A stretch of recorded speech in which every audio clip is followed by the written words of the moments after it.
Joy, sige. Kaya ka namin tinawagan kasi gusto namin makakuha ang detalye para matawagan yung nanay mo sa panabo at yung kapatid mo na i-inquest ngayon. Ang gusto kong malaman, anong dahilan kung bakit inaresto yung kapatid mo or bakit sinigawan ang nanay mo. Ang problema, sir, kahapon, sir, nagpupunta sana yung mama ko sa palengke. Yung Southern Davao, sir, wala silang binibigay na quarantine pass. Dito sa Makati meron. Okay. Tapos doon, meron silang parang mag-barricade, yung footbath. Tapos si mama ko, bali sa kanto kasi yun. Tapos itong kapatid ko, meron siyang nahiram na pedicab. Tapos ihahatid lang sana yung mama ko sa kanto. Nangyari? Ang nangyari, hindi sinita, pinadiretso yung kapatid ko, pinadaan pa dun sa footbath, kumbaga. Parang sa checkpoint nila, sir. Okay. Tapos, paglagpas, tsaka na sinita, sir. Tapos, pinipilit na pusasan na dun yung kapatid ko. Tapos, sisigawan yung mama ko. Bawal na daw lumabas na. Bakit yan titigas ng ulo nyo ganun? Wala pang curfew yun, sir, kasi tanghali pa yun eh. Okay, sige. 12:38. Mga 12:30 ng hapon. Okay. Alauna. Ngayon sabi ni mama, di ba mamaya pang 5 ang curfew? Tapos sabi nung, hindi, ngayon bawal na lumabas, ganun siya. Yung tanod. Okay. Tapos, ang tigas na lang, yung kapatid ko, sir, walang damit. Kasalanan talaga ng kapatid ko yun. Okay. Okay lang sana, tanggap namin yun, sir, na ganun ba, may violation yung kapatid ko. Dapat yung city ordinance, hindi, barangay ordinance lang yung nilabag niya, walang face mask, ganyan. Ganun lang dapat. Tapos, sigaw-sigawan niya yung nanay ko, sir. Then sabi niya, sabi lang ng kapatid ko na, bakit? Call, ayun para sa Bisaya ba? Call, ayaw sagit-sagiti, ganun. Huwag mong sigaw-sigawan yung tanay namin, ganun. Astig na ang sagot ng tanod, sir. Sabi niya, ganun ka, dati-dati ka pa. So, ibig sabihin, parang may hinanakit na yung tanod sa Kapatid mo. Okay. sa kapatid ko. Okay. Yung pala, sir, yung kapatid ko dati, 17 years old pa lang siya, naka-witness siya ng nagpaputok daw yung tanod na yan, sir. Gusto ko makita mismo, makuwento sa akin ng nanay mo o di naman kayo yung kapatid mo. Ang kapatid mo ba nakakulong ngayon? Nakakulong na, sir. O, sige, ganito. Araw na ngayon. Okay. Dapat i-arresto sana yung nanay ko, sir. Okay. Oo. Ang nanay mo Nandun dapat- sa police station, sir. Matay lang yung nanay ko.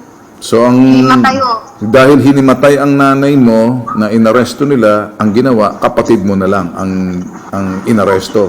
Gawa nga nung sinigaw-sigawan ng tanod yung nanay mo na hindi nagustuhan ng kapatid mo.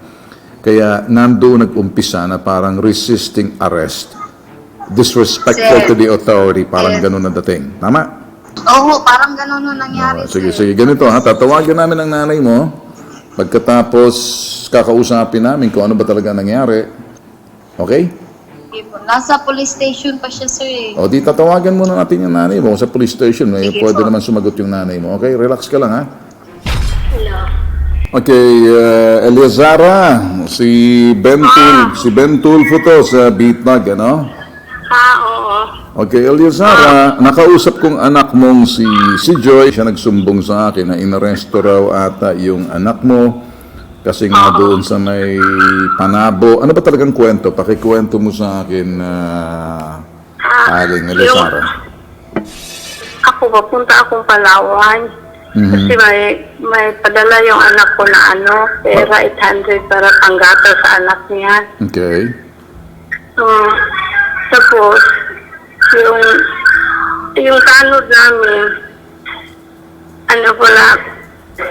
yung anak ko ba naglinis ang pedicab, nahiram lang kami. Okay. Naghatid ako. Hmm. Pinalampas siya. Pagbalik niya, hindi na siya pinapasok. Kasi yung yung tanod pala may nanakit pala yun sa anak ko. Okay. Okay. So, Ginagamit lang yung ginamit, may hinanakit yung, okay, yung sa anak okay. mo. Sige, tapos, Nag-witness kasi yan noon, namaril na yung tanod namin noon. Pero matagal na yun. Sabi niya sa anak ko, sabi na anak ko, huwag mong sigawan, mama. mama ko. Kaya sabi, sa una pa ka. Sa una ba ba na ikuan na siya. Kuha na yan sa iyang pusa. Pusasan di siyempre gikong kuha na kung dili mapusasan akong anak. Parang pinusasan na ganyang anak mo dahil sinigaw-sigawan ka. Nasaan bang anak mo ngayon?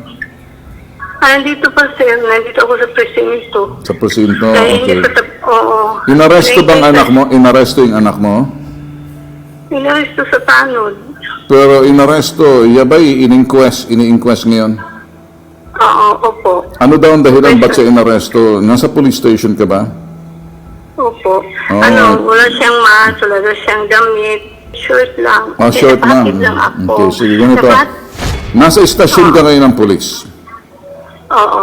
Okay, pwede bang makausap ko ang sargento dyan, kung sige naman yan, para magpaliwanag, gusto ko marinig at pakaabot mo sa akin, kung sino bang sargento ngayon nakausap mo dyan. Pwede mo bang puntahan sa loob para makasabihin mo si Ben Tulfo sa Manila sa PTV4? Meron. Okay, so tatawagan ko sa kabilang telepono, pakitawag nga sa kabilang telepono, yung police. Okay, sige, para makausap natin, ano? Opo. Sergeant? sir? May hapon. Maayong hapon gihapon sa imuha diha sa sir, ano? Sir, unsa bang nahitabo? Ano ba nangyari dito sa kay Irvin Medel na nakakulong disobedience and person in authority ang kaso? Very light lang naman dahil hindi siya naka-t-shirt. Parang kukuha lang sila ng pera sa Palawan Express na 800 pesos pambili ng pagkain at gatas ng anak at dumaan ata sa checkpoint ng barangay. Hindi nagustuhan dahil pinagsisigawan yung nanay, si Lazara Medel, na 58 years old na, 59 years old. Tapos sumagot yung anak na si Ervin. Ang dapat hulihin nila sana ng tanod ay yung si Lazara. Kaya lang, sinipa pa yung nanay, nagalit si Ervin, pinagtanggol ang nanay, inaresto ngayon ng tanod ni si Rosales, disobedience of person in authority. Yan ngayon nakakulong sa presinto ninyo. Tanong ko, yan ba'y binasahan ng Miranda rights niya? Yes, sir. Ito ang nangyari, sir. Ang report ng tanong dito sa amin, sir, is yung mga banda alas 8 ng umaga. O dito, sir, alas 8 ng umaga o alas 11 ng umaga? Kasi ang alas 11 ng umaga, alas 11 ng... Teka muna, sir. Ipaliwanag ko, sir, ha? Sige. Noong March 28, 8 a.m., yung barangay chairman nila doon sa barangay Southern Davao, nagbigay ng instruction na mag-conduct na mag-install ng mga safety devices on sanitation regarding sa COVID pandemic. So, as utso yun, briefing yun, as utso doon sa barangay. Pagkatapos nun, nagpunta sila doon sa entrance ng barangay nila para ilagay yung mga safety devices sa sanitation. So while naglagay sila doon, itong suspect na si respondent na si Medel, yung si Ervin, nagmaneho na ang motorcycle. Kasabay yung mama niya. Tama. Kasi yung mama niya si Lazara. Silang dalawa, palabas sila ng barangay. Tama. Palabas sila ng barangay, sinabihan sila ng tanod na muna kayo, mag-footbath kasi ito ang para may mga paglaban sa virus. Ngayon, sinabihan ng anak na yung nag-drive, yung si Ervin, sinabihan ng tara in vernacular word na arabi sa unahan, nagdali mi, sabi ng yung driver, si Ervin. Pagkatapos nun, bumalik naman. Pero nakahubad yun, sir, walang face mask, nakahubad, yun. Tapos, pagbalik na naman, may pinaflag doon na naman ng tanod yung dalawa. Yung pagbalik niya, Sargento, nakakuha na sila ng pera sa Palawan Express kasi kumuha lang ng 800 pesos. Yung bumalik... Wala pa, sir. Wala pa siya nakakuha ng... So, palabas pa lang. paglabas, Okay. pasok pa naman. Pero hindi pa nakakuha yun ng pera kasi yung sabi ng nanay, pag ako dito sa station, magkukuha pa lang ng pera, hindi pa nakuha. Pero yung pangalawang beses na dumaraan na naman sila, sinabihan na naman ulit ng tanod na mag-food bank na naman kayo dito para for compliance sa mga, para yung hindi pa marisan nyo sa iba na sa lugar nila. So nagmamatigas din pa rin yung driver sa kayong nanay. Sinabihan pa nga sila na tanod lang kayo, hindi nyo alam ang ginagawa nyo. Naglangan-langan ra mo sa mong trabaho. Yan ang sinabi sa tanod dito. Yan ang sabi ng tanod. Oh yes sir. Pero wala kayo roon. Actually sir, wala kami. Okay, sige. So in other words, ito'y version ng tanod at hindi ito version. So walang testigo roon, maliban lang yung tanod ang siyang yung parang itong complainant. Yung complainant siya, yung personal authority, Okay. agent of personal authority. Okay. Oh. Tama yun kasi sinasabi naman ng Presidente Duterte, agent of person of authority, pag nahulog sa curfew at matigas ang ulo, etc. kung anong ginawa, yun naman ang mandato ng Pangulo. Pero dito sa parting to, may mga bagay sa probinsya, para sa akin lang, na yan ay nasampahan ng kaso, kinulong. Tama? Binasahan ninyo ng Miranda rights yung suspect. Right. Ilang oras na nakadetain yung suspect? Sir, 12 hours ang Oo, sandali. Kailan ninyo inaresto si Irvin? Bali, 28 po, sir. Anong oras siya nahuli ng 28 ng March? Anong oras siya inaresto? Inaris po siya ng tao, sir, mga around 1:20. Sabi mo, di 1:20. Tama yung 11 o'clock, 1:20 inaresto. So, hindi nakakuha ng pera matanda. Ngayon, nung inaresto siya ng 11 in the morning, 72 hours na. Binigyan niyo ba ng abogado yan nung inaresto niya? Actually, sir, na-increase na ito, sir. Na-inquest kanina. Okay. Anong sinabi ng anong nang sinasabi sa inquest paper? Yung inquest, sir, Anong sinabi ng fiscal? Anong sinabi ni fiscal? Release for further investigation o pinagpapiansa? pinagpipiansa na, sir. Nung siya in-inquest ni fiscal, may abogado ba? Wala siyang abogado. So, illegal na yung may abogadong PAW ba? Sino yung PAW lawyer po pwede na para makuha ko kasi tatawagan ko si Presida Acosta. Kung may abogado na PAW yan, dapat dyan, sinabihan muna siya, tinanong muna siya kung ano ba talaga ang nangyari bago siya hinarap sa piskal. Kasi kung in-inquest ni piskal yan, pagkatapos walang abogado, mali na si piskal doon. Mali na lahat, pati. Sinong abogado niya? Teka muna, sir, tingnan ko muna sa page. Si Atty. Laguindam. So, okay. Nandiyan, Laguindam. So, okay. Anong sinabi ng abogado sa suspect? Para ma-release siya, magkano piyansang hinihingi? 3,000 po, sir. 3,000. 3,000. Recommended bill ba sa kanya is 3,000? So dahil lamang doon sa sinasabing hindi pagsuot ng t-shirt at disobedience to the authority, 3,000.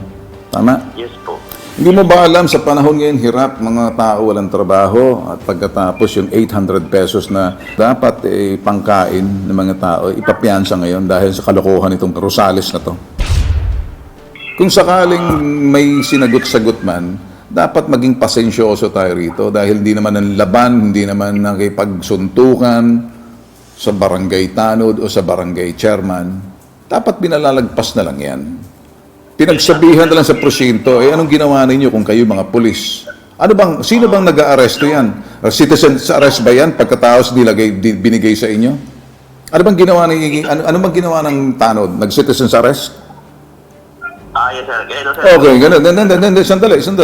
Tatanungin muna kita, Sargento. Ginawa ba ng tanod yung citizen's arrest for disobedience of person of authority?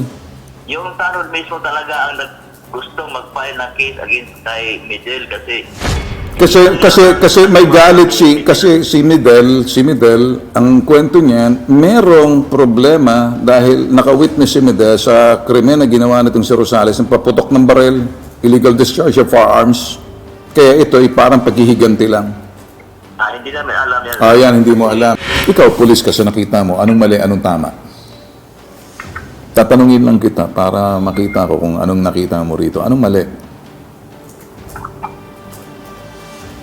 Yung mali, sir, dito, sa akin hindi man wala man akong personalis doon. Reported lang ito.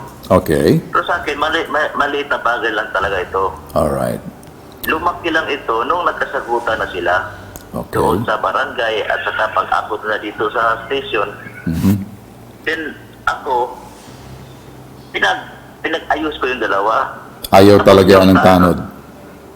So, yung sa mga katuwid, gusto mong sabihin dito, ikaw, nakikita ko sa iyo ang pagiging, siguro ang pagiging batikang experienced policeman na simple lang pinag-ayos. Matigas talaga ang tanod. Hindi kaya na parang ginamit na ng tanod yung kanyang... Naiipit ako sa sitwasyon, sir, kasi pag hindi ko yung ginawa yung gusto niya, mag-report din yun sa ipa-ombudsman na puro na neglect of duty. Negligence. Ikaw naman, pwede mo naman sabihin sa kanya, pwede ka rin i-ombudsman sa abuse of authority dahil wala ako roon, wala kang testigo, kinuha ko ng investigasyon mo, inaresto mo yan. Nang wala kang testigo, kasi kung titingnan mo, mahaba pang proseso yan. Di ba? Yan na, sir. Pwede mo rin sabihin yan kung gusto mo magsampa ng kaso sa akin na parang negligence, gross negligence na hindi ko ginawang trabaho ko. Gusto ko rin sabihin sa iyo, ginawa kong trabaho ko sa makakaya ko, pero ang ginawa mo naman, abusado ka sa simpleng bagay na pwedeng pag-uusapan eh. Hindi naman krimen yan eh. Hindi naman, well, may karapatan naman siyang sumagot din eh. Hindi naman kinakailangan. Martial law na ba tayo yan? May karapatan din naman siya itanggol ang sarili niya. Wala naman tayo sa martial law Ganitong klaseng sitwasyon, mga simpleng bagay, pinalalagpas na lang yan eh.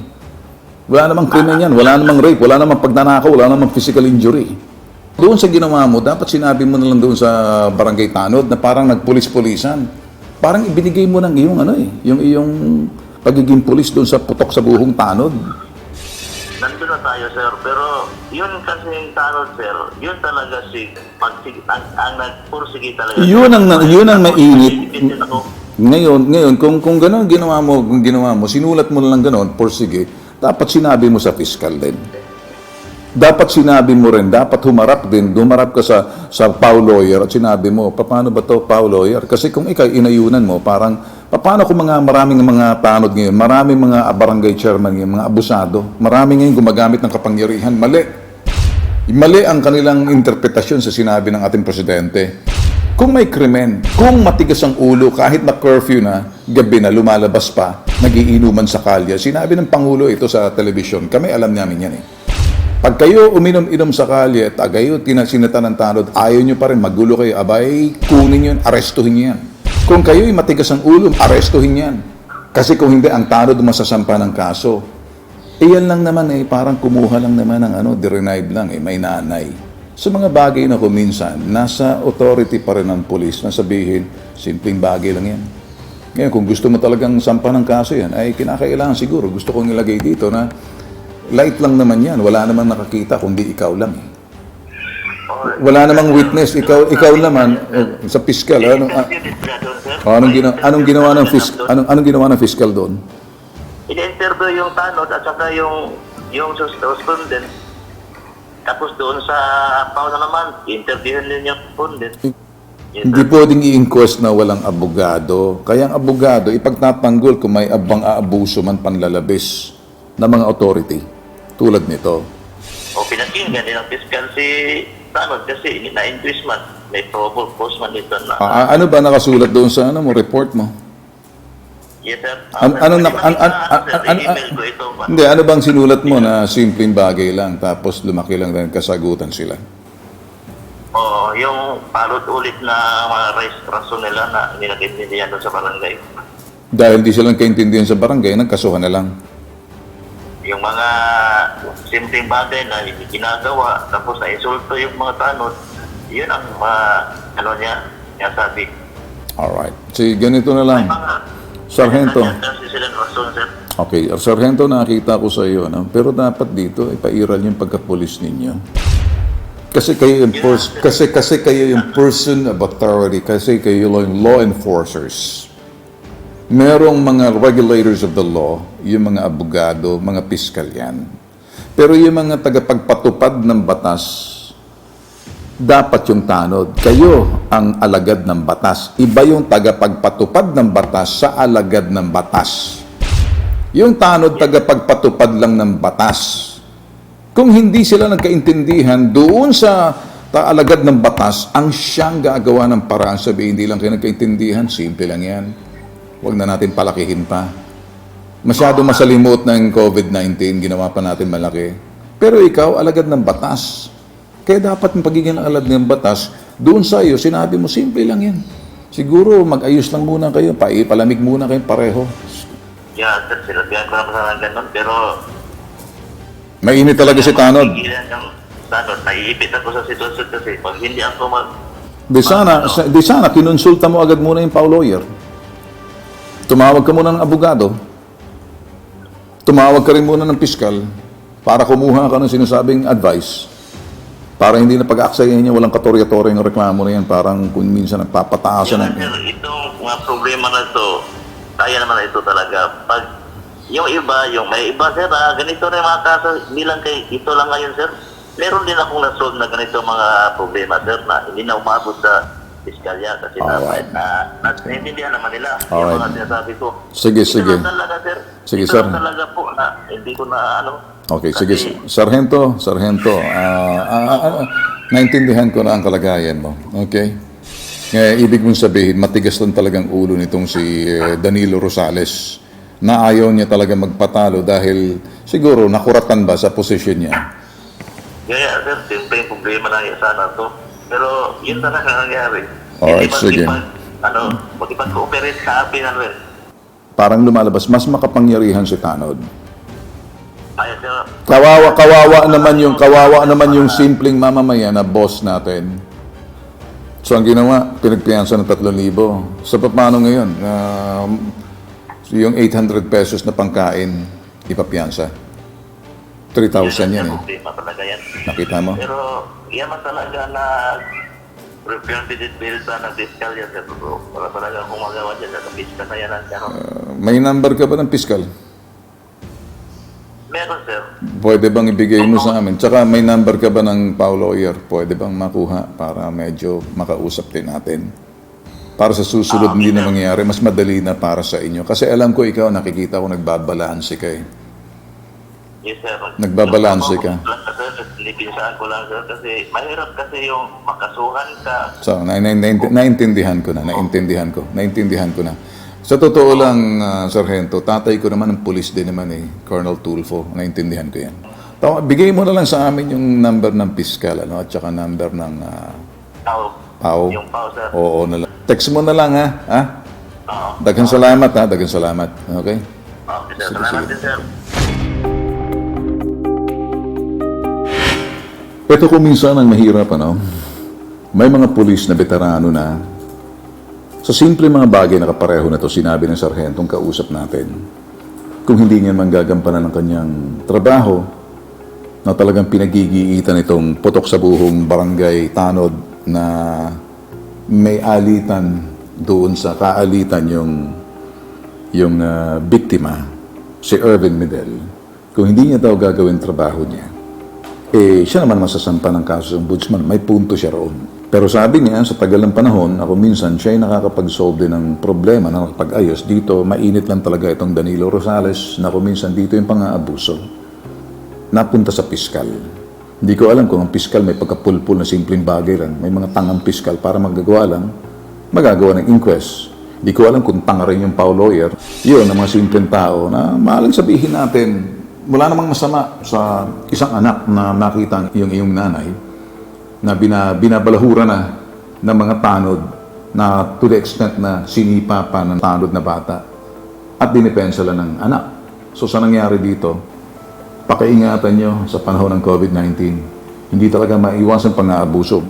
Naawa lang ako roon sa mga simpleng tao sa mga probinsya na para bang sa ganitong sitwasyon, pag hindi ka listo at hindi ka magalang, Siguro may pagkukulang, ha? Pero mga bagay na kapareho na ito, hindi na dapat umabot sa piskalya. Pinag-ayos na lang sa prosito. Kaso mainit talaga daw itong Danilo Rosales. Wala tayong magagawa.